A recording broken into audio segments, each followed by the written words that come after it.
జనవరి 22నే ఎందుకు జరగాలి? శ్రీరాముడు నిర్ణయించాడు ఆ రోజు. ఎందుకు నిర్ణయించాడు శ్రీరాముడు అంటే జనవరి 22, 1947 ఈ ఆబ్జెక్టివ్ రిజల్యూషన్స్లో దీనికి తగినట్టు మనం రాజ్యాంగాన్ని నిర్మించాలి అనేటటువంటి resolution pass unanimously by Pandit Jawaharlal Nehru. చాలా మంది ఇప్పుడు కాంగ్రెస్ బాయ్కాట్ చేశారు, మేము వెళ్ళమంటున్నారు. కాంగ్రెస్ నాయకునికి అంత తొందరపడాల్సిన అవసరం ఏముంది అనేది. సోమనాథ్ దేవాలయం అప్పుడు కాంగ్రెస్ పార్టీ పూర్తిగా నిర్మించబడలేదు. అప్పుడు కూడా లింగాకారంలో ఉండే ప్రదేశం మాత్రం కవర్ చేయబడింది. తొందరగా ముహూర్తం వచ్చింది. ఆ ఫీలింగ్ ఉండింది అప్పుడు 1951లో చేయాలనే తపన ఉండింది, చేసేసారు. ఇప్పుడు కూడా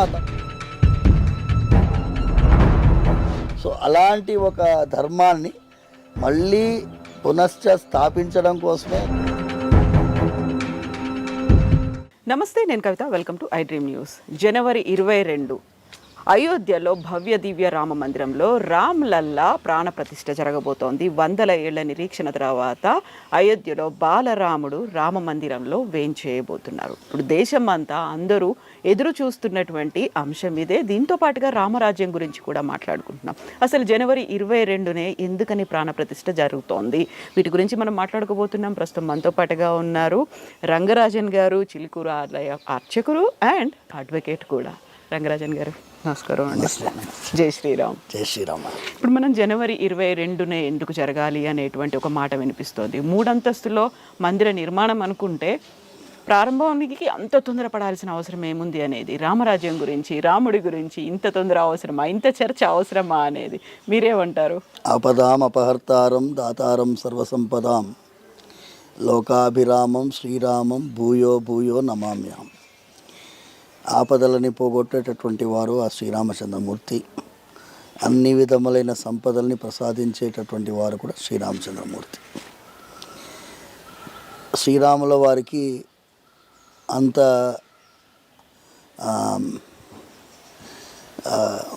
శరీరం అంతా రోమరోమం పొంగిపోయి ఆనందింప చేయగలిగినటువంటి శక్తి రామ అనే పదానికే ఉంటుందమ్మా. భద్రాచల రామదాస్ గారు తక్కువేమి మనకు రాముడు ఒక్కడుండు వరకు అని పాడారు.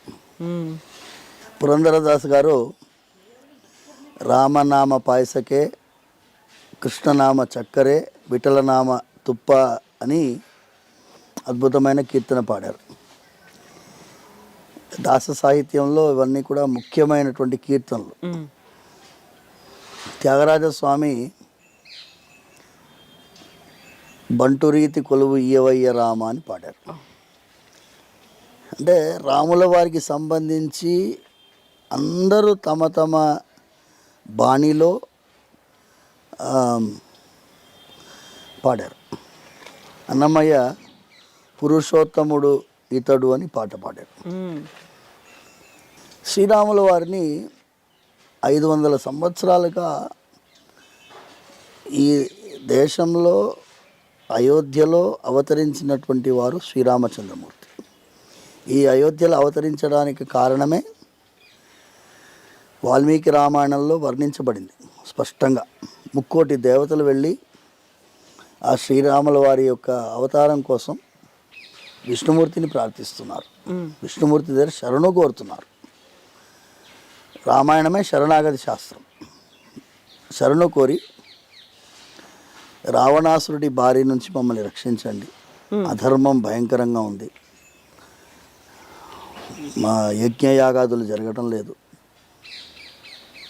ముఖ్యంగా పంటలు పండడం లేదు, చాలా అకాల వర్షాలు, అతివృష్టి లేకపోతే అనావృష్టి, ధర్మం లేకపోతే ఇవేవి లేవు. అయితే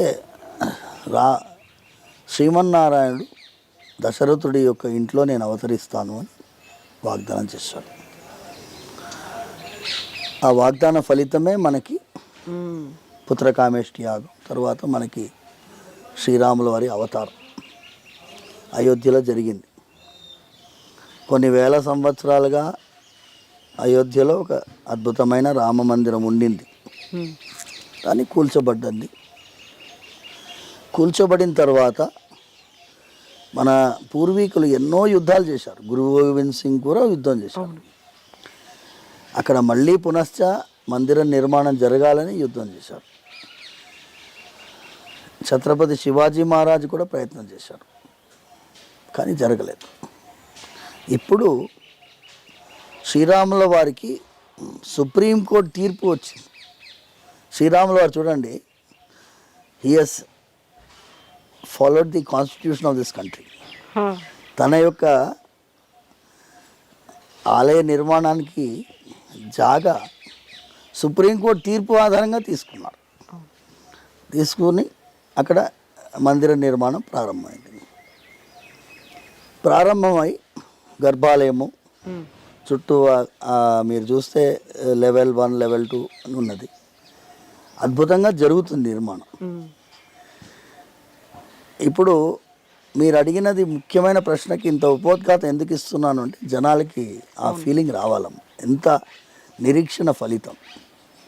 14 ఏళ్లే వనవాసం, అయితే 500 ఏళ్ల పాటు నిరీక్షణ.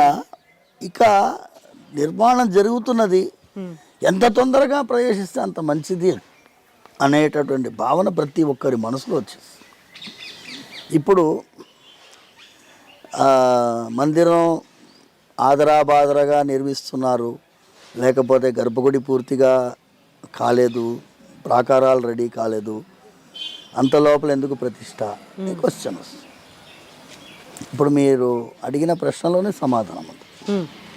ఏంటి అంటే, ఇంతకుముందు ఉండినటువంటి దేవాలయం కదా అది, జీర్ణోద్ధరణం జరుగుతుంది. జీర్ణోద్ధరణం జరుగుతున్నప్పుడు జీర్ణమైనటువంటి దేవాలయాన్ని పునర్నిర్మిస్తున్నాము అనేటటువంటి ప్రశ్నలో ఆగమం ఏమంటుందంటే, జీర్ణోద్ధరణం అర్చానాం కృతం ఏన మహాత్మన యుగకోటి సహస్రాణి దేవలోకే మహీయత. ఎవరైతే జీర్ణోద్ధరణం చేయబడినటువంటి దేవాలయాన్ని జీర్ణోద్ధరణం చేసేటటువంటి ప్రయత్నంలో పాలు పంచుకుంటాడో అతనికి అంత పుణ్యఫలం చెప్పబడింది ఆగమంలో. అయితే జీర్ణోద్ధరణం అయినటువంటి దేవాలయంలో ఈ రూల్స్ అండ్ రెగ్యులేషన్స్ వర్తించదు. మొత్తం పూర్తిగా అయ్యే వరకు వెయిట్ చేయాలనే నియమాలు లేవు. ముఖ్యంగా గర్భాలయము మీరు నిర్మించుకొని గర్భాలయంలో స్వామివారిని ప్రతిష్ఠించుకొని చుట్టూ పరివార ఆలయాలు నిర్మించుకోవచ్చు అని కూడా ఇంకొక శాస్త్రం ఉంది. దాంట్లో ఏ ప్రక్రియ చూసినా మన తొందరపాటు అనేది విషయం కాదు. మూడోది, ఈ నిర్ణయం అనేది మనం చేయటం లేదు. ఇప్పుడు భగవంతుడు తాను నిర్ణయించుకున్నాడండి, లేకపోతే ఇంత పెద్ద ఉప్పొంగుతుందండి భక్తి. ఆవిడ జర్మనీ నుంచి ఒక ఆయన పాట పంపిస్తున్నాడు, ముస్లిమ్స్ పాటలు పాడుతున్నారు, ఎక్కడెక్కడి నుంచో రోజు ట్విట్టర్లో అప్లోడ్ చేస్తున్నారు పాటలు. పోనీ అప్లోడ్ చేస్తున్నారంటే ఒక్కొక్కటి 10,000 20,000 కాదు, 7 మిలియన్ వ్యూస్ 6 మిలియన్ వ్యూస్ పాటలు ఉన్నాయి. అంటే జనాల్లో అంత పొంగి ప్రవహిస్తుంది భక్తి. అందుకోసం ఆ నిర్మాణంలో తొందరపాటు అనేది చెప్పడానికి లేదు. మూడోది, 22 జనవరియే ఎందుకు అనే ప్రశ్న వచ్చింది. 22 జనవరి అనేది కారణం మీరు ఏం చెప్పినా కూడా అది పౌష్యమాసం, శుక్లపక్షం, ద్విద్వాదశి, సోమవారం, మృగశిర నక్షత్రం. జ్యోతిష్కుడిని అడిగితే ఉత్తరాయణంలో ప్రతిష్టా ముహూర్తాలు మంచివి అని చెప్తారు. కానీ ఈ రోజు నిర్ణయించింది జనవరి 22 నా శ్రీరామచంద్రమూర్తి. ఎందుకంటే ఒక స్వామివారి దేవాలయంలో స్వామివారి సేవలో ఉండే అర్చకుడుగా కానీ, ఒక రాజ్యాంగాన్ని దగ్గరగా పరిశీలించినటువంటి కాన్స్టిట్యూషనల్ లా అడ్వకేట్గా కానీ చూస్తే జనవరి 22 is apt day decided by my Rama. శ్రీరాముడు నిర్ణయించాడు ఆ రోజు. ఎందుకు నిర్ణయించాడు శ్రీరాముడు అంటే, జనవరి 22, 1947, ఎగ్జాక్ట్లీ 77 years బ్యాక్. అది కూడా జనవరి 22. జనవరి 22, 1947 కాన్స్టిట్యూయెంట్ అసెంబ్లీ అంటే అప్పుడు ఇండియా పాకిస్తాన్ ఇంకా విభజించబడలేదు. ఇండియా పాకిస్తాన్ బంగ్లాదేశ్ ఒకటే ఉండింది అప్పుడు. కాన్స్టిట్యూంట్ అసెంబ్లీలో ఒక రాజ్యాంగాన్ని నిర్మించుకోవాలి. ఆ రాజ్యాంగం ఎలా ఉండాలనే దానికి ఆబ్జెక్టివ్ రిజల్యూషన్ పాస్ అవుతుంది. ఈ ఆబ్జెక్టివ్ రిజల్యూషన్స్లో కొన్ని సంఖ్య ప్రకారంగా వాళ్ళు ఒక్కొక్కటి రెజల్యూషన్ మూవ్ చేస్తున్నారు, యునానిమస్గా పాస్ చేస్తున్నారు. అందులో ఇది ఏన్షియంట్ ల్యాండ్, వినండి, ఇది ఏన్షియంట్ ల్యాండ్. ఇది ధర్మానికి ముఖ్యమైనటువంటి స్థానం ఉండేటటువంటి ప్రదేశం. అండ్ పెద్ద వాళ్ళు, తపశక్తి సంపన్నులు, ఋషులు సంచరించినటువంటి ఈ ప్రదేశం. దీనికి తగినట్టు మనం రాజ్యాంగాన్ని నిర్మించాలి అనేటటువంటి resolution was passed unanimously by Pandit Jawaharlal Nehru. చాలామంది ఇప్పుడు బాయ్కాట్ చేశారు, మేము వెళ్ళమంటున్నారు. కాంగ్రెస్ నాయకులందరికీ నేను దయచేసి ప్రార్థిస్తున్నాను, if you don't own anything else, forget about everything.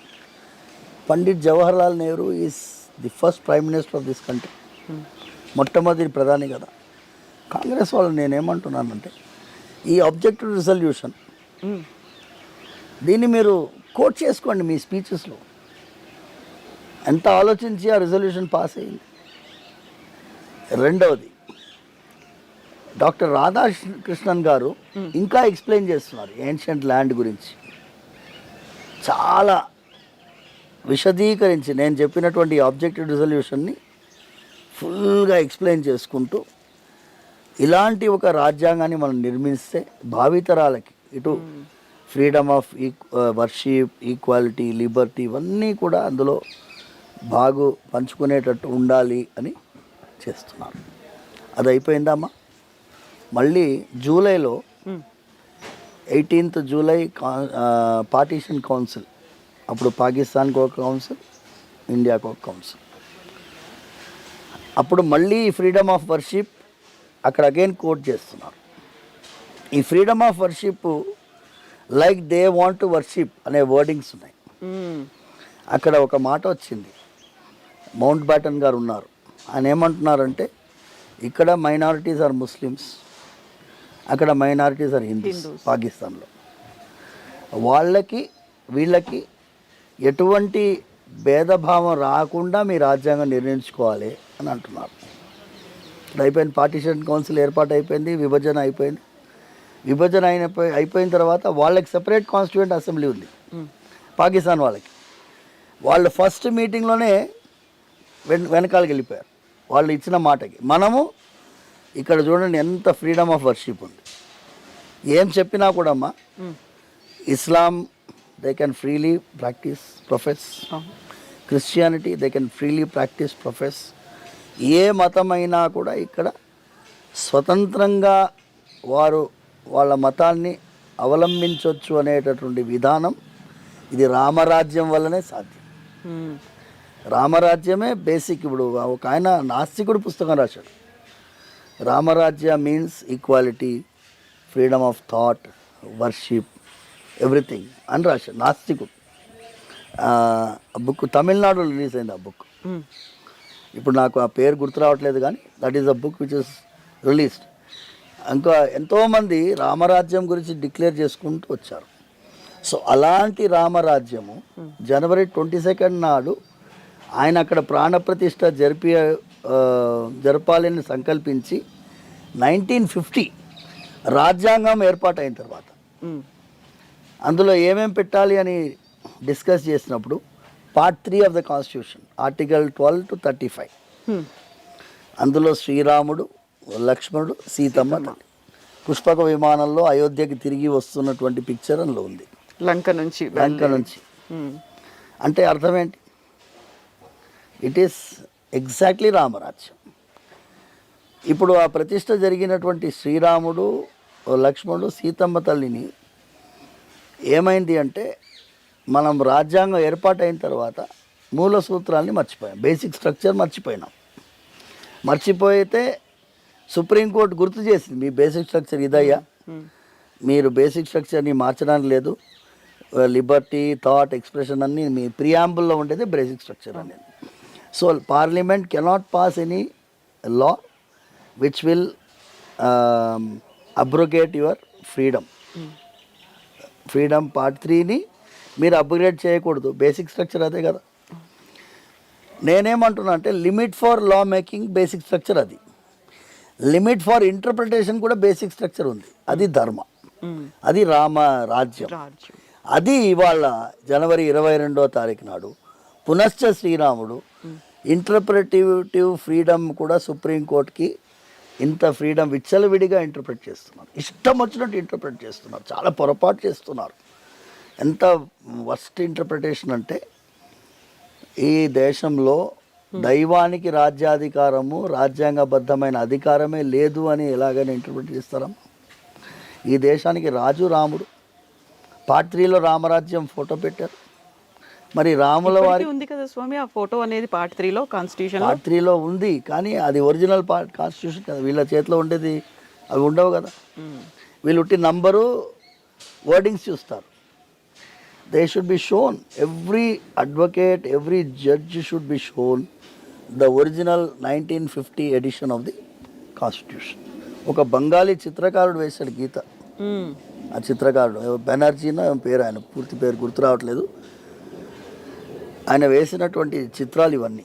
So జనవరి 22 స్వామి రాముల వారు నిర్ణయించినటువంటి రోజు. రెండవది, ఇది పద్మనాభ స్వామి వారికి డైరెక్ట్ కనెక్షన్ ఉంది. అనంత పద్మనాభ స్వామి కేరళలో. ఎందుకు అంటే మేము సుప్రీంకోర్టు, మీరు ఎన్నో ఇంటర్వ్యూస్ మీరు తీసుకున్నారు నాది ఇంతకుముందు. శబరిమల తీర్పుకి వ్యతిరేకంగా పోరాడిన ఒకటే కుటుంబం చిలుకూరు బాలాజీ. వాళ్ళందరూ ఉద్యమం చేసి మర్చిపోయినారు, మేము కొనసాగిస్తున్నాం. ఇంకా కూడా ఆ రివ్యూ పిటిషన్లో మేము ఉన్నాము, ఇంప్లీడ్ అయి ఉన్నాము. ఇంప్లీడ్ చిలుకూరు బాలాజీని ఇంప్లీడ్ చేసినా వారు తిరస్కరిస్తే ఇంకా మేము ఉన్నాం రెడీగా వెయిట్ చేసుకుంటాం. 2018లో శబరిమల తీర్పు వచ్చిన తర్వాత 2019 మేమేం చేసినామంటే మా ప్రయత్నాన్ని కొనసాగిస్తూ వచ్చాం. 2020లో కోవిడ్ వచ్చింది. కోవిడ్ వచ్చిన తర్వాత అనంత పద్మనాభ స్వామి జడ్జిమెంట్ వచ్చింది. కోవిడ్ టైంలోనే ఆ జడ్జిమెంట్ కూడా వచ్చింది. అనంత పద్మనాభ స్వామి దేవాలయం జడ్జిమెంట్లో నాన్నగారే దాంట్లో ఇంప్లీట్ పెటిషనర్. 2011లో అనంత పద్మనాభ స్వామి దేవాలయాన్ని ప్రభుత్వాధీనంలో తీసుకోవచ్చు అని అక్కడ కేరళ హైకోర్టు తీర్పు ఇస్తే దానికి వ్యతిరేకంగా వారు ఎస్ఎల్పి వేస్తే మేము దాంట్లో ఇంప్లీడ్ అయ్యాం. అక్కడ క్లియర్గా మేము నాన్నగారు పాయింట్స్ చూడండి. ఆయన సౌందరరాజన్ గారు is a great inspiration for all of us. మా అందరికీ కూడా ఆయన ఒక ఆదర్శమైనటువంటి వ్యక్తిత్వం వల్ల మనిషి. సుప్రీంకోర్టులో ఇంప్లీట్ పెటిషన్, మా ఇంప్లీట్ పెటిషన్ మీదనే తీర్పు రావడానికి ఇది కారణమైంది. కోవెనెంట్లో ఏముంది? కోవెనెంట్లో ఏముందంటే పద్మనాభస్వామి రాజు, వీరు రాజవంశీకులు దాసులుగా పనిచేస్తారు. మేము రాజులం కాము. వారి కిరీటం పైన పాదుకలు వేసుకొని ఉంటారు. స్వామివారి పాదుకల్ని కిరీటం పైన పెట్టుకొని రాజ్యాన్ని నడిపిస్తూ ఉంటారు వాళ్ళు. పద్మనాభ దాసులని వాళ్ళ పేరే పద్మనాభ దాసాస్. వాళ్ళని కొనసాగించాలి. ఎందుకంటే ఈ దేవాలయము ఇలా నడుస్తుంది అంటే వాళ్ళలాగా నడిపించడానికి భగవంతుడికి దాసుడుగా ఉండేటటువంటి వాడు ట్రస్టీగా ఉండాలి. అండ్ వాళ్ళు ఏమన్నారంటే రూలర్ పోయింది కదా, గవర్నమెంట్ అని రూలర్ పోయింది కదా అంటే, రూలర్ పోయింది కానీ ఇది సెపరేట్. ఇప్పుడు 21st అమెండ్మెంట్ అప్పుడు ఇందిరాగాంధీ తీసేసి అందరు ప్రివీపర్స్ అబాలిష్ చేసినప్పుడు అందరు రూలర్స్ పోయారు. కానీ పద్మనాభ స్వామి ట్రస్ట్ ఈజ్ ది రూలర్. ఆయన దైవమే రూలర్ అక్కడ. కేరళ డిఫరెంట్ అమ్మా. మీరు అది కొంచెం మీ ఆడియన్స్, మీ వ్యూవర్స్కి చెప్పాలి. కేరళలో పద్మనాభ స్వామి రాజ్యం అనేది తిరువనంతపురంలో రాజు పద్మనాభ స్వామి. వీళ్ళు దాసులు రాజవంశీకులే, కానీ వీళ్ళు తిరుపతి దానం అని ఒకటి 1750లో చేశారు. ఇవాళ నుంచి మా రాజ్యం అంతా స్వామివారికి సమర్పించి మేము స్వామివారి ప్రతినిధిగా రాజ్యాన్ని నడిపిస్తాము.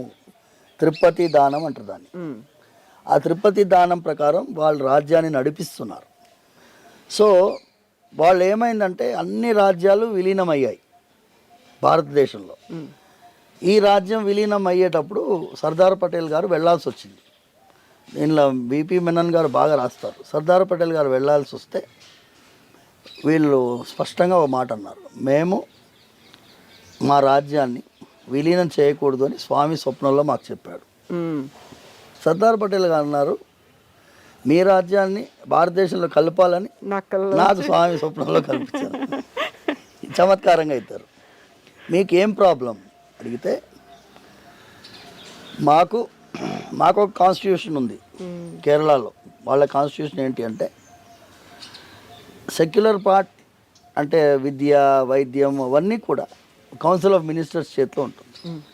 దేవాలయం మాత్రం రాజవంశీకుల చేతిలో ఉంటుంది. It will not be A part of council of ministers. వాళ్ళు ఒక వాగ్దానం తీసుకున్నారు,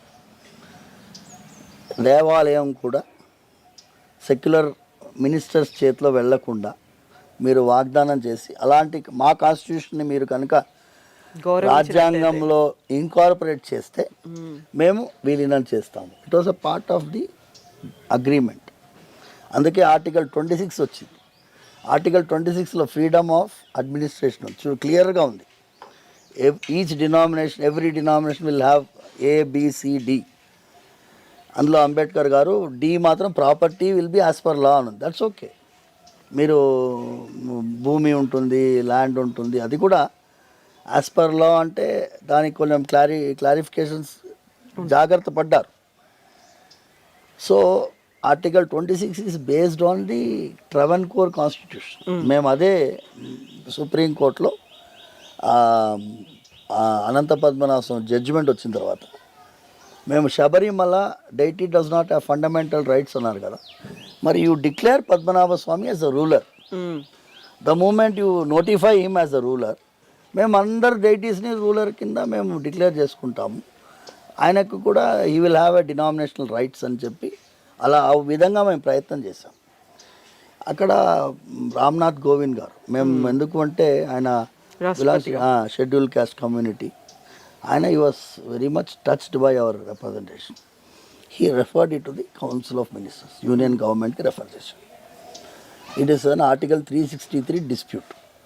ఏదైనా డిస్ప్యూట్ కోవనెంట్ రిలేటెడ్ వస్తే it should be referred to, it cannot be settled by the court. అంటే they have to take opinion of the judiciary and 143 reference కింద. ఇప్పుడు మనకి 2G జరిగినప్పుడు అన్ని స్పెక్ట్రమ్ అంతా కొట్టేశారు కదా, అప్పుడు 143 రెఫరెన్స్ తీసుకున్నారు. జడ్జిమెంట్ వచ్చింది ఏం చేయాలని. So first come first serve పోయి ఓపెన్ ఆప్షన్ పెట్టవచ్చు అని చెప్పి ఇచ్చారు కదా. అలాగే దీన్ని కూడా 143 రెఫరెన్స్ పంపించమని చెప్పి అడిగాం. వాళ్ళు ఒప్పుకోలేదు. Authorities executive was very stubborn, saying that supreme court judgement is the law of the land అన్నారు. ఈ లా ఆఫ్ ద ల్యాండ్ అన్నప్పుడు మరి 2G స్పెక్ట్రమ్కి ఎట్లా లా ఆఫ్ ద ల్యాండ్ కాకుండా ఉంటుంది? ఇది రామాయణంలో రాముల వారు ఎంత బ్యాక్ రోల్లో ఎంత పని చేశారు అనే దానికి మీకు ఇది చెప్తున్నానమ్మా. జనవరి 22 ఎంత చేశారు రాముల వారు. చిలుకూరు రోజు మేము ఆయన చేసేటటువంటి చమత్కారం అంతా గమనిస్తున్నాం. ఈ 22 జనవరి మాకు అనౌన్స్ చేయగానే మేము నియర్లీ నాన్నగారు చూడరా 22 జనవరి రా అన్నారు నాన్నగారు. 22 రా అన్నారు. 22 ఏంటి నాన్నగారు, నువ్వు చూడరా ఆబ్జెక్టివ్ రిజల్యూషన్ చూడరా అన్నారు నాన్నగారు. చూడండి, అంటే రాముల వారు నిర్ణయించినటువంటి రోజు ఇది. ఎందుకు ఆయన రామ్నాథ్ కోవింద్ గారు రాస్తే ఏం పట్టించుకోకపోతే దెన్ మేము అడిగాం అట్లీస్ట్ నోటిఫికేషన్ పద్మనాభ స్వామి కన్నా నోటిఫికేషన్ ఇవ్వండి so that it will be fine అని. అది కూడా ఇవ్వలేదు. ప్రధానమంత్రి గారు వాగ్దానం చేశారు శబరిమల గురించి, సుప్రీంకోర్టులో మేము ప్రాపర్ అఫిడవిట్ ఇస్తాం. రాముల వారికి ఏమో గుడి కడతామని వాగ్దానం చేశారు కదా, అది కూడా మీ మేనిఫెస్టో భాగం కదా. మేనిఫెస్టో ఎప్పుడు ఇంప్లిమెంట్ చేస్తున్నారు? సుప్రీంకోర్టు తీర్పు వచ్చిన తర్వాత ఇంప్లిమెంట్ చేస్తున్నారు. మీరు కనుక ఇప్పుడు తీర్పు రాకపోయింటే జరగకపోయేది కదా. ఇప్పుడు తీర్పు వచ్చింది కాబట్టి మీరు కడుతున్నారు. మేమేమంటున్నామంటే ఆ తీర్పు రాకుండా అడ్డుకోబడుతున్న సుప్రీంకోర్టుకి మీరు క్లియర్గా ఇవ్వండి. ఇది పరిస్థితి. మన దేశానికి రాజు రాముల వారుగా గుర్తిస్తున్నాం ఇప్పుడు అని ప్రాణప్రతిష్ఠ అయిన వెంటనే మీరు ఇది ఇన్ఫార్మ్ చేయాలి. Because part 3 of the constitution contains that picture. Part 3 రాముల వారిదే కదా, పార్ట్ 3 మొత్తం. ఆయనకి అధికారం లేకపోతే పార్ట్ 3లో ఏం లాభం? సో ఈ 22 జనవరి మాకైతే 1000 దీపావళి కంటే ఎక్కువ. రాముల వారి ప్రతిష్ట అక్కడ జరుగుతుంది, అది ఉత్సవమే. కానీ రాజ్యాంగంలో రాముల వారు దిగుతున్నారు చూసారమ్మా. ప్రత్యక్షమైనటువంటి ధర్మాన్ని లోపల దించు. రామః విగ్రహవాన్ ధర్మము సుప్రీంకోర్టు బయట రాసి పెట్టింది, యతో ధర్మస్ తతో జయ. మీరు ఇప్పుడు పోయి చూస్తే అది మొత్తం ఎల్లో పెయింట్ కొట్టింది, ధర్మ కనిపించదు అందులో. అది కూడా మా ఫోటోగ్రాఫ్ ఉంది. మొన్న మేము పోయాం సుప్రీంకోర్టులో, ఏంట్రా అది ధర్మ యతో ధర్మస్ తతో జయ ఉండాలి, మొత్తం ఎల్లో పెయింట్ కొట్టింది, ఎవరు కనిపించదు. అది ఎంబాసింగ్ లోపల ఎలా కనిపిస్తుంది? మీకు కాంట్రాస్టింగ్ పిక్చర్ వేస్తేనే కదా కనిపిస్తుంది. సో అలాంటి ఒక ధర్మాన్ని మళ్ళీ పునశ్చ స్థాపించడం కోసమే రాముల వారు జనవరి 22 స్వస్మై సుప్రీతయే స్వయమేవ కారయతి, ఆయన ప్రీతి కొరకు ఈ 22 కార్యక్రమాన్ని నిర్ణయించుకున్నారు. ఎంతమంది నిష్ణాతులు నిర్ణయించినా ఈ జనవరి 22 వచ్చేది కాదు, ఒక్క రాముల వారి వల్లనే అవుతుంది అనేటటువంటి ప్రగాఢమైన నమ్మకం మాకు కలిగింది. స్వామి, ఇప్పుడు మీరు ఒక మాట అన్నారు, రాజ్యాంగంలోనే శ్రీరాముడి ప్రాణ ప్రతిష్టకు సంబంధించి ఉంది, ఆర్టికల్ 3 అనేది దానికోసమే డెడికేటెడ్గా ఉంది. ఇప్పుడు దేశానికి రాజుగా రాముడిని చేస్తూ ఒక రిజల్యూషన్ రావాలి అనేది, ఇవి చాలా పెద్ద స్టేట్మెంట్స్, చాలా అంత ఈజీగా అర్థం చేసుకునేవి, ఎంత ఈజీగా యాక్సెప్ట్ చేసేటువంటి స్టేట్మెంట్స్ కాదు కదా స్వామి. కాకపోవచ్చు, కానీ ఈ దేశాన్ని ఇప్పుడు మీరు రాజ్యాంగంలో రాయకపోతే ఏంటమ్మా? ఇప్పుడు మీరు రోడ్లపై అడగండి, ఈ దేశానికి రాజు ఎవరంటే రామరాజ్యం అంటారు. అంటారా అనరా? ఇప్పుడు ఆయన మన చీఫ్ జస్టిస్ గారు మొన్ననే జడ్జిమెంట్ ఇచ్చారు, ఆర్టికల్ 370 పైన జడ్జిమెంట్ ఇచ్చారు. ఏమిచ్చారు? మీ ఇంటర్ప్రిటివ్ ఇప్పుడు మీరు law, there is also limit to law making. Limit to law మేకింగ్లో ఏంటి అంటే డైసీ అనేటటువంటి పుస్తకాన్ని అందరూ రెఫర్ చేస్తారు. Dicey is on constitutional law, right? ఆయన ఏం రాస్తారంటే పబ్లిక్ రెసిస్టెన్స్ వచ్చే వరకే మీ లిమిట్. మీరు ఏదైనా చట్టం పాస్ చేస్తారు, మొత్తం పబ్లిక్ రోడ్డుపైకి వచ్చి మేము ఒప్పుకోమంటే లిమిట్, పబ్లిక్ లిమిట్. మేమేమంటాము ధర్మ ఈజ్ అ లిమిట్. ఇవాళ మీరు చూడండి, ఇవాళ రాముల వారు ప్రతి ఇంట్లో ముస్లిమ్స్ రాముల వారిని పాడండి అంటారు, క్రిస్టియన్స్ ఇవాళ ఒప్పుకుంటున్నారు. ఈ దేశాన్ని why don't you accept is a cultural identity. ఈ దేశానికి రాజు ఇండోనేషియా గరుడుని విమానానికి చిహ్నంగా పెట్టుకున్నప్పుడు ఈ దేశానికి రాజుగా రాముడిని గుర్తించి రాజ్యాంగంలో ధర్మాన్ని గుర్తిస్తే మాకు అదే 10,000. మీ దేవాలయానికి దైవానికి సంబంధించినటువంటి అంశాలు సుప్రీంకోర్టులో క్యాజువల్గా ట్రీట్ చేయకూడదు అని అంటున్నాను. దానికి ఒక మర్యాద, ఒక విశ్వాసము, గౌరవము, భగవంతుడికి సంబంధించిన ఏదైనా ఒక ఐటమ్, ఓ ల్యాండ్ డీలింగ్ కానీ, ఒక పూజ రిచువల్ మీద కేసు ఏదైనా వస్తే కానీ మీరు క్యాజువల్గా ట్రీట్ చేస్తున్నారు. ఇది బాగాలేదు. అది you are just treating it very casual. I'm just telling the judiciary has failed the religious entities of this country. Literally in speak వాళ్ళకి ఒక బయాస్ తోటి వెళ్తున్నారు. అట్లా వెళ్ళకూడదమ్మా. బయాస్తో వెళ్తే ప్రాబ్లం. చిన్న విషయం అమ్మా, ఇప్పుడు కేకే మొహమ్మద్ ఉన్నారు కదా, ఆయన తవ్వి మొత్తం అవశేషాలు ఉన్నాయని ప్రూవ్ చేసిన ఆయనే చెప్పారు, ఈ దేశానికి cultural identity Rama, cultural identity Krishna, and Muslims have to accept it. Indian Muslims can accept. మిమ్మల్ని మతం మారమని ఎవరు అంటలేరు. ఈ దేశంలో పూర్వీకులు రాములు కృష్ణులను యాక్సెప్ట్ చేయడంలో ఏం తప్పు లేదే. మేమేమంటున్నాము అంటే రాజ్యాంగంలో చట్టాన్ని మీరు న్యాయాన్ని మీరు చేసేటప్పుడు ధర్మం ప్రకారం చేయాలి. ధర్మం అనేది ఏంటి?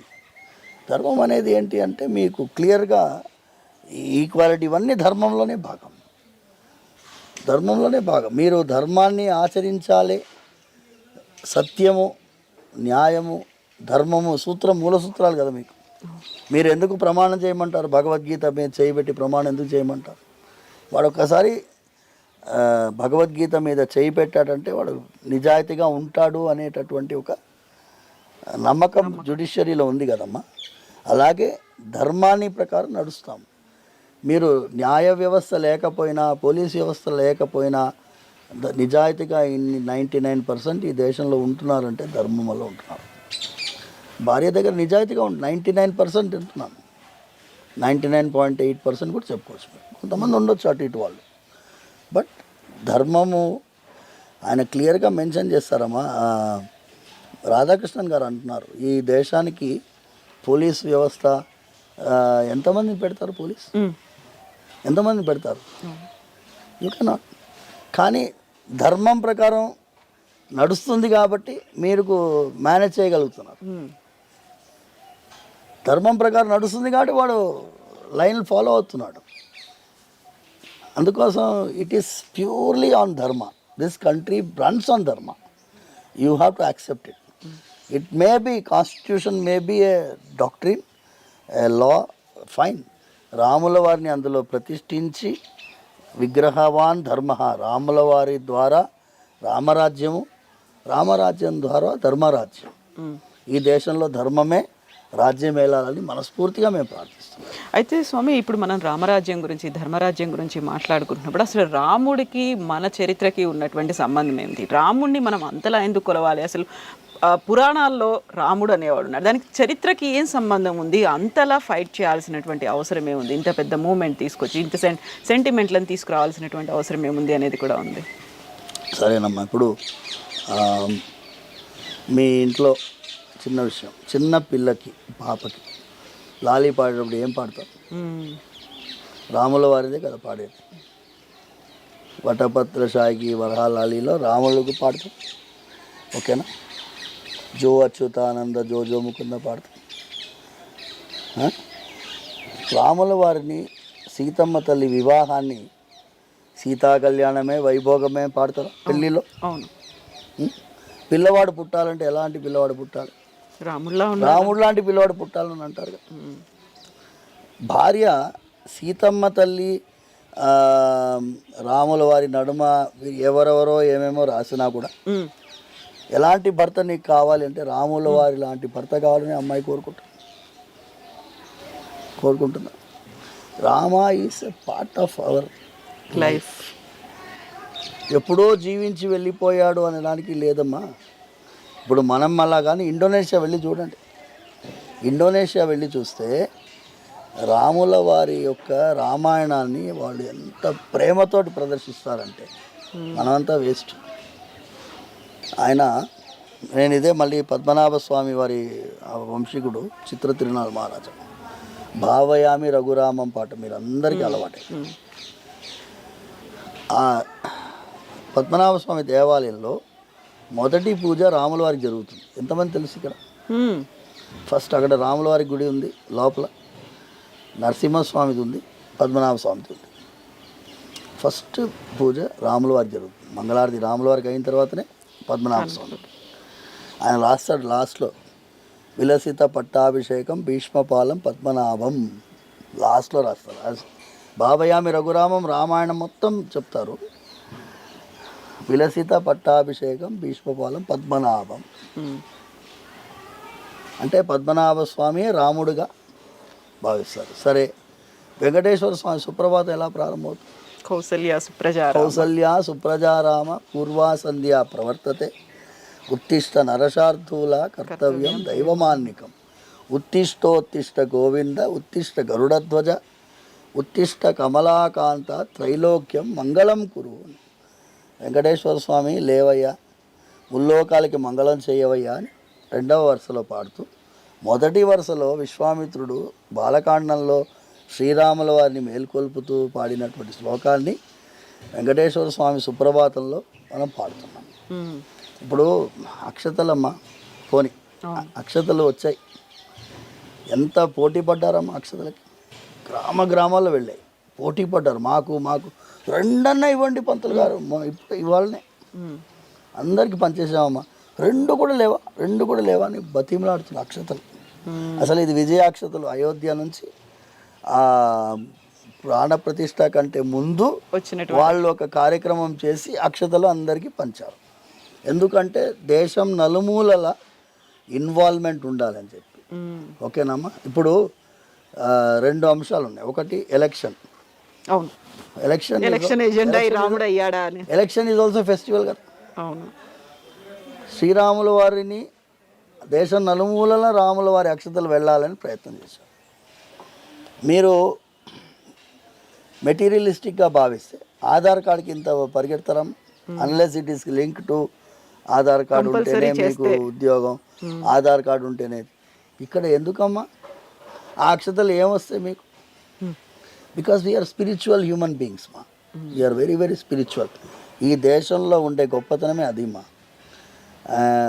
ఆయన ఏమంటాడంటే, a Muslim in India is more religious Muslim than Muslim in Gulf. దేసే, నేను చెప్పలేదు. A Christian in India is more religious Christian than Christian in Jerusalem, America.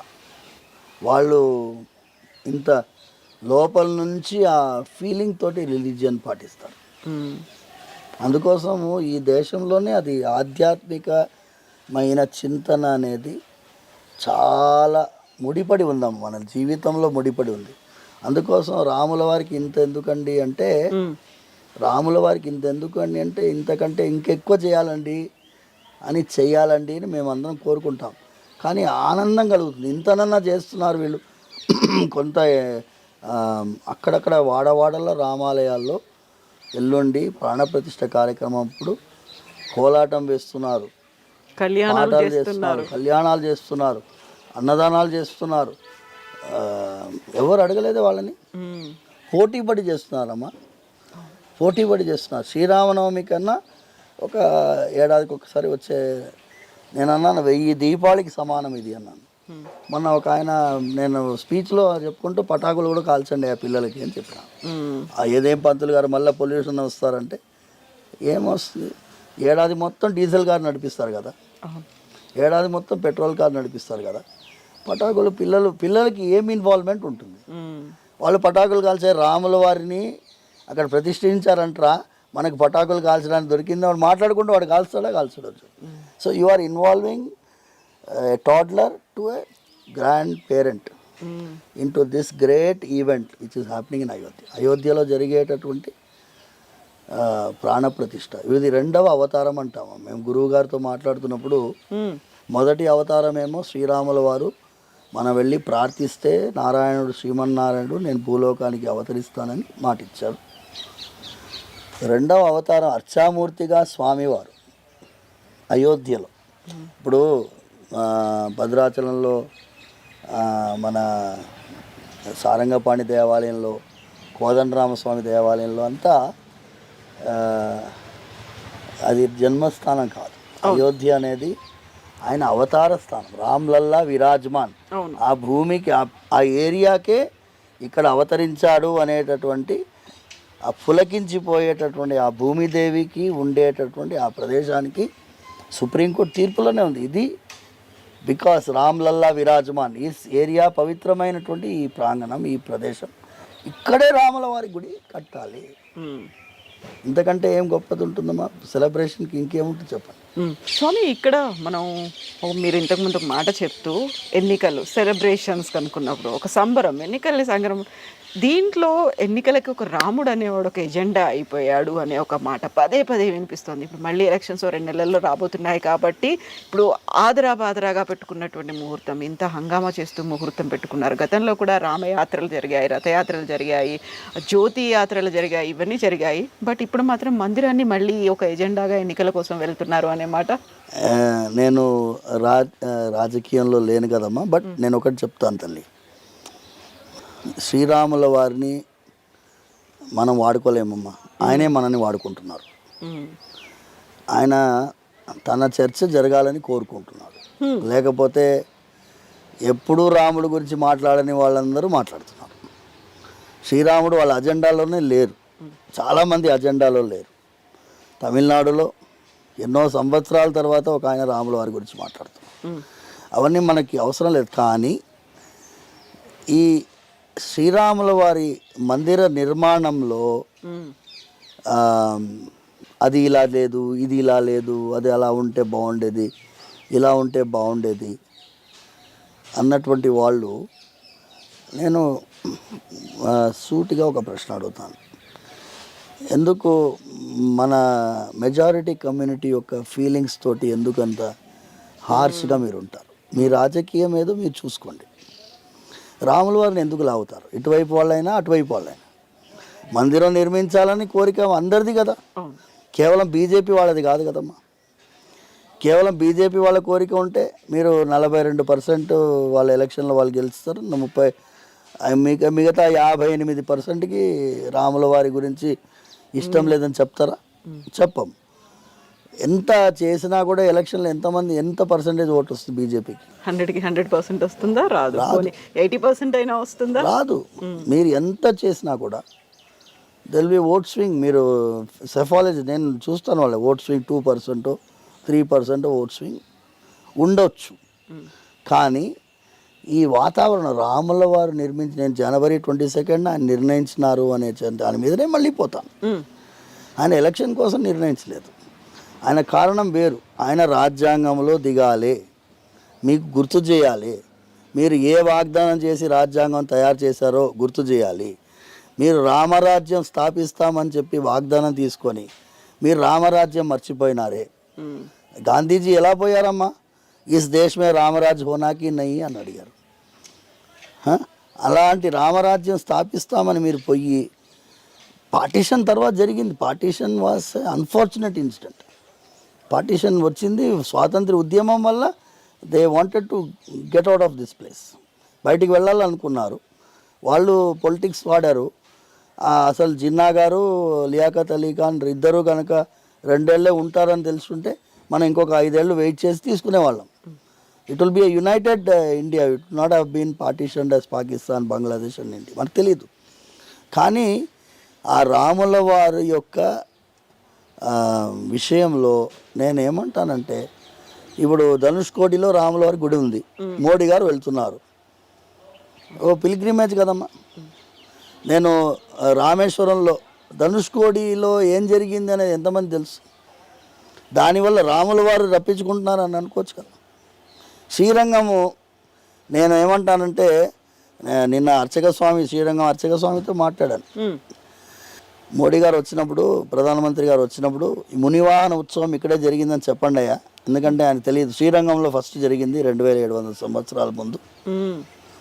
ఇక్కడే ఈ శ్రీరంగనాథుడే ఒక దళిత భక్తుని భుజం పైన ఎక్కించుకొని కావేరి ఒడ్డు నుంచి తీసుకొని రమ్మని ఆజ్ఞాపించాడు అనే విషయాన్ని ఈ శ్రీరంగనాథుడే చెప్పాడు అని మోడీ గారు చెప్తే, ఆయన మన్ కీ బాత్లో ఎప్పుడైనా చెప్తాడు కదా. అంటే మనది దేశంలో 2 విధములైనటువంటి మేళవింపు ఉంది. You cannot separate religion from politics. You cannot. మీరు ఎంత ప్రయత్నం చేసినా ఇది చేయలేరు. ఆ టైంలోనే వీళ్ళు ఎలక్షన్ ముందు అందరూ రాజకీయ నాయకులు దేవాలయాలకు వస్తారు, టికెట్ కోసం వస్తారు, లేకపోతే గెలుపు కోసం వస్తారు, గెలిచిన తర్వాత వస్తారు, పదవి కోసం వస్తారు. స్వామివారిని వదలలేరు వాళ్ళు. ఇటు వాళ్ళు వదలలేరు, అటు వాళ్ళు వదలలేరు. Privately all of them are religious people. అవును. ఇక్కడ ఏమైంది అంటే, ఈ పార్టీకి ఎందుకు క్రెడిట్ దొరుకుతుందని వాళ్ళకి feeling. Because party is in power. ఈ పార్టీ పవర్లో ఉంది కాబట్టి నిర్మాణం జరుగుతుంది. నిర్మాణం ఏం చేయట్లేదు, తీర్థ ట్రస్ట్ వాళ్ళు చేస్తున్నారు వాళ్ళు అంటున్నారు. ఏం జరిగినా కానీ ఈ పీరియడ్లో రామ జన్మభూమిలో రామ మందిరం నిర్మాణం జరుగుతున్నది. సోమనాథ్ దేవాలయానికి ఇంత పాపులారిటీ చేయలేదు కదా. అవును. సోమనాథ్ దేవాలయం అప్పుడు కాంగ్రెస్ పార్టీ ఉన్నప్పుడే కదా జరిగింది.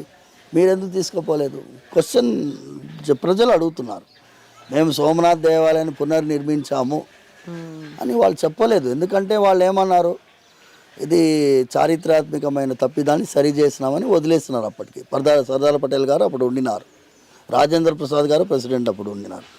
అప్పుడు కూడా ఒక చర్చ వెళ్ళింది, సోమనాథ్ దేవాలయం ఇంకా పూర్తిగా నిర్మించబడలేదు. అప్పుడు కూడా లింగాకారంలో ఉండే ప్రదేశం మాత్రం కవర్ చేయబడింది. తొందరగా ముహూర్తం వచ్చింది. ఆ ఫీలింగ్ ఉండింది అప్పుడు 1951లో చేయాలి అనే తపన ఉండింది, చేసేసారు. ఇప్పుడు కూడా ఆ తపన ఉంది. రాముల వారు నాకు వెంటనే ప్రవేశించాలని ఉంది, వెళ్తున్నారు. సో పొలిటికల్గా చూస్తే కూడా రాముల వారిదే జయం. ఆయనే మిమ్మల్ని ఇద్దరిని పరిగెత్తిస్తున్నారు అంటాను. స్వామి, ఇప్పుడు జనవరి 22 ఒక పండుగ వాతావరణం దేశవ్యాప్తంగా కనిపిస్తుంది. అన్ని దేవాలయాల్లో 5 దీపాలను వెలిగించండి, ఇంటి ముందు కూడా మీరు దీపాలను వెలిగించండి, దీపావళి లాగా సంబరాలు సెలబ్రేట్ చేసుకోండి, దీపావళి ఈసారి మనకి ముందు వచ్చింది, ఇన్ని చెప్తున్నప్పుడు చిలుకూరులో ఆ రోజు కార్యక్రమాలు ఎలా ఉంటున్నాయి స్వామి? చిలుకూరులో మేము ఏంటంటే ఆ రోజు ప్రాణప్రతిష్ఠ వరకు అందరితో కలిసి మేము కూడా వీక్షిస్తాం. ప్రాణప్రతిష్ఠ అయిన తర్వాత 3 గంటలకి స్వామివారి లోపల ప్రదక్షిణం, ఒక ప్రదక్షిణంగా పరిక్రమాల లోపల అంతరాలయ ప్రదక్షిణం, తర్వాత బయట మహాప్రదక్షిణం 2. ఏంటి అంటే రాజ్యాంగాన్ని పట్టుకొని ప్రదక్షిణం చేస్తాం. తర్వాత నాకు తిరుప్పాణాళ్వారి యొక్క రూపం ఒకటి ఉంది, మునివాహనుడిది. ఎందుకంటే ఆయనే ప్రేరేపించి ఈ ఆర్టికల్ 143 రెఫరెన్స్ ఇప్పించేటట్టుగా, అందులో రామ్నాథ్ కోవింద్ గారు ఉన్నారు, ఇక్కడ ఆదిత్య పరాశ్రీ గారు లెటర్ ఇచ్చారు, మన కుమారస్వామి అని ఎస్సీ ఎస్టీస్ వాళ్ళ ఆర్గనైజేషన్ TUF ఉంది, వాళ్ళ గ్రూప్ ఆఫ్ ఆర్గనైజేషన్స్ లెటర్ ఇచ్చారు. ఎందుకంటే వాళ్ళందరూ పద్మనాభ స్వామి దేవాలయము వాళ్ళకి టెంపుల్ ఎంట్రీ ప్రొక్లమేషన్ ఇచ్చి 1936లో దేవాలయాలన్నింటిలో కూడా 1200 దేవాలయాల్లో అన్ని వర్గాల వాళ్ళు ప్రవేశించవచ్చు అని ఒక సింగిల్ రూల్ పాస్ చేసి కేరళలో. అందుకోసం వాళ్ళు అనంత పద్మనాభ స్వామి కోసం మేము ఏమైనా చేస్తామని చెప్పి ఆ లెటర్ ఇచ్చారు వాళ్ళు. సో అంటే మునివాహనుడి యొక్క రూపాన్ని, స్వామివారి యొక్క షటకోపం పాదుకల్ని పెట్టుకొని లోపల ఒక ప్రదక్షిణం, బయట ఒక ప్రదక్షిణం చేస్తాం. రాజ్యాంగం ఎందుకు స్వామి? ఇంతకుముందు మనం అనుకున్నట్టుగా రాజ్యాంగాన్ని గుర్తు చేస్తున్నాం. అంటే శ్రీరాముల వారు ప్రవేశించేశారు ఇందులో రాజ్యాంగంలో. ఇప్పుడు ఇది రామరాజ్యం అయిపోయింది అని చేతిలో పట్టుకొని, షటకోపం ఎందుకు అంటే పాదుకా రాజ్యం నుంచి రామరాజ్యంగా మారింది అనేటట్టుగా సూచిక ఇస్తాం. సాయంకాలం ఇక్కడ మేము కూడా దీప ఆరాధన చేస్తాం. తర్వాత యాక్చువల్గా ఒక పాదయాత్ర అనుకుంటున్నాం. ఇక్కడ ఆంజనేయ స్వామి నుంచి అక్కడ చిలుకూరు పెద్ద గ్రామం ఉంది లోపల, అక్కడ ఒక ఆంజనేయ స్వామి గుడి ఉంది పాతది.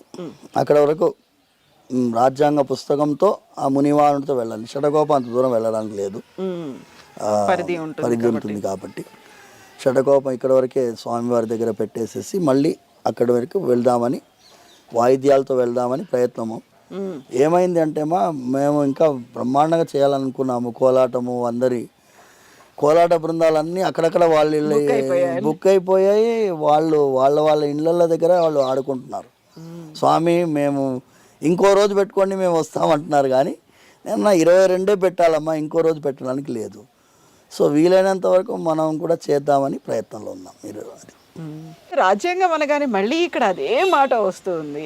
అంత ఈజీగా యాక్సెప్ట్ చేస్తారా? అందులో ఉందా? ఇప్పుడు ఎందుకు తీసేశారు? గతంలో అప్పుడు 1947లో ఉన్నటువంటి ఆర్టికల్ 3 అనేది, ఆ బొమ్మ అనేది చిత్రించినటువంటి పటం అనేది పార్ట్ 3లో ఉందమ్మా. మీరు దయచేసి మీరు original 1950 edition of the constitution చూడండి. ఇప్పుడు మీరు అమెండ్మెంట్స్ది ఆర్డర్ చేస్తే రావు. 1950 వర్షన్ ఆర్డర్ చేయండి, దొరుకుతుంది. మీరు ఫ్లిప్కార్ట్లో ట్రై చేయండి తల్లి, మీరు ట్రై చేయండి. ఇట్స్ ఐ డ్రీమ్కి నేను ఒక తప్పకుండా రిక్వెస్ట్ చేస్తాను, you try and get it. నేను కూడా ట్రై చేస్తాను. ఎందుకంటే రవిశంకర్ ప్రసాద్ గారు 5 years బ్యాక్ చూపించారు తిప్పి. ఇఫ్ దిస్ ఆయన వీడియో ఉంది, యూట్యూబ్లో ఉంది. ఇలాంటి శ్రీకృష్ణుడు అర్జునుడికి ఉపదేశం చేసే బొమ్మ ఉంది అందులో. పార్ట్ 3లో లేదు, లోపల వేరే దగ్గర ఉంది. పార్ట్ 3లో శ్రీరాముల వారు, లక్ష్మణుడు, సీతమ్మ తల్లి బొమ్మ ఉంది. ఇప్పుడు మేము రాజ్యాంగాన్ని మేము సవరిస్తున్నప్పుడు ఇది మేము పెట్టగలమా అని అడిగాడు ఆయన ప్రశ్న. మీరు అడిగిన ప్రశ్నకి అదే సమాధానం. అంటే మనం అవే కదమ్మా, మనము తరతరాలుగా ఒక పద్ధతి ప్రకారమే కదా ఉండాలి. మనం ఎందుకు దిగజారిపోతున్నాము అనే ప్రశ్నకి ఇవాళ శ్రీరాముల వారు లేదు, మీరు దిగజారకూడదు, ధర్మాన్ని గుర్తించాలి, రామరాజ్యాన్ని మీరు ఆచరించాలి, నన్ను ఎంత ప్రేమిస్తున్నారో నా విధానాన్ని కూడా మీరు అంతే ప్రేమించాలి, అనుసరించాలి అని ప్రార్థిస్తున్నాం. 25 ఏళ్ళుగా కేరళలో శాంతానంద మహర్షి అని వారి గురువు గారి నుంచి రామరాజ్య రథయాత్ర తీస్తారు. మీరు ఆశ్చర్యపోతారు. నేనేమో రామరాజ్యం గురించి మాట్లాడితే మీరు ఆశ్చర్యపోతున్నారు. వాళ్ళు రథయాత్ర రామరాజ్య రథయాత్ర కన్యాకుమారి నుంచి అయోధ్య, మళ్ళీ అయోధ్య నుంచి రిటర్న్ కన్యాకుమారి పోతుంది, మళ్ళీ రిటర్న్ వెళ్తుంది. ఒక రౌండ్ సైకిల్గా పోతుంది. 25 సంవత్సరాలు 24 సంవత్సరాలుగా ప్రతి ఏడాది వాళ్ళు తీస్తున్నారు. కోవిడ్ సంవత్సరం మాత్రం వాళ్ళకి గ్యాప్ వచ్చింది. అదర్వైజ్ వాళ్ళు రామరాజ్య రథయాత్ర వాళ్ళు లెటర్ ఇచ్చారు. రామరాజ్యం కోసం మీరు ఎంత ప్రయత్నం చేస్తున్నారు, మేము కూడా మా సపోర్ట్ ఇస్తాము రామ్నాథ్ కోవింద్ గారికి అని వాళ్ళు కూడా లెటర్ ఇచ్చారు. సో మీరు రామరాజ్య రథయాత్ర అన్నారు కాబట్టి నాకు ఇది గుర్తొచ్చింది. రామరాజ్యం కోసం అంటే డెఫినెట్గా ఇది రామరాజ్యమే, నిస్సందేహంగా రామరాజ్యమే. ఎంతమంది న్యాయ కోవిదులు ఎంత వక్రీకరించినా కూడా, ఎంత సెక్యులరిస్ట్ అయినా కూడా, సెక్యులరిజం ఇవాళ జీవించి ఈ దేశంలో ఉంది అంటే మన వల్లనే ఉంది. Majority of Hindus are there, that's why you are secular. Otherwise you would have been like Afghanistan, Pakistan, Bangladesh. If you are an Islamic state, there is no minority existing. Liaquat Ali Khan opposition leader ఒక బెనర్జీ గారు లేచి ఆ discussion, ఇది important అమ్మా, ఆయన ఏమన్నారంటే, మీరు అన్నారు కదా మీరు ఈ దేశంలో డెమోక్రసీ ఉంటుందని పాకిస్తాన్లో అంటున్నారు కదా, నేను ఒక ఉలేమాని అడిగినాను, if it is an Islamic state ఎలా ఉంటుందంటే, ఉలేమా ఏమన్నారంటే, ఇస్లామిక్ స్టేట్లో మేము వేరే మతం వాడిని మేము ప్రెసిడెంట్గా కానీ ప్రైమ్ మినిస్టర్గా కానీ మేము ఒప్పుకోము. If it is an Islamic state it cannot happen అన్నారు, ఉలేమా గారు అన్నారు. అయితే లియాఖత్ అలీ ఖాన్ బదులు చెప్తున్నాడు, ఉలేమాలందరూ నిర్ణయించలేరయ్యా, రాజ్యాంగం నిర్ణయిస్తుంది అన్నారు. ఇప్పుడు ఏమైంది? రాజ్యాంగం ఒక్క ముస్లిమేతరుడైనా ఏ రాజ్యాంగబద్ధమైన పదవిలో ఉన్నాడమ్మా? పాకిస్తాన్లో ఉన్నారా? ఉండగలిగాడా? ఈ దేశంలో ఇది రామరాజ్యం, which recognises human beings based on their calibre. అది రామరాజ్యం. హ్యూమన్ బీయింగ్, భగవంతుడు మానుష రూపాన్ని ఇచ్చినాడు అంటే నీతిగా, నిజాయితీగా, ధర్మంగా. ఏ ధర్మం? హిందూ ధర్మం ప్రకారం కాదు, నీతిగా నిజాయితీగా బతకడం కూడా ధర్మమేమా? విలువలతో కూడినటువంటి జీవితం కూడా ధర్మమేమా? నీ రాజధర్మాన్ని నువ్వు నిర్వర్తిస్తే కూడా ధర్మమే. ఒక డ్రైవర్ ఉన్నాడు, బస్సు డ్రైవింగ్ చేస్తున్నాడు, వీడు వెనకాల కూర్చున్న వాళ్ళు 40 మంది ప్రయాణికులు ఉన్నప్పుడు ఆడుకు పోయి పక్కన లిక్కర్ షాప్లో తాగి బండి నడిపిస్తే ఆయన డ్రైవింగ్ ధర్మాన్ని పోగొట్టుకున్నాడు కదా. 40 మంది జీవితాలతో ఆడుకున్నట్టే కదా, అది ధర్మం కిందికి రాదు. సో ధర్మం ఈజ్ డ్యూటీ, రెస్పాన్సిబిలిటీ, కర్తవ్య దీక్ష, ఇవన్నీ ధర్మం కిందికి వస్తాయి. ధన్యవాదాలు స్వామి, మళ్ళీ మనం మాట్లాడుకుందాము. Thank you so much. That's with Rangarajan garu. This is Kavitha signing.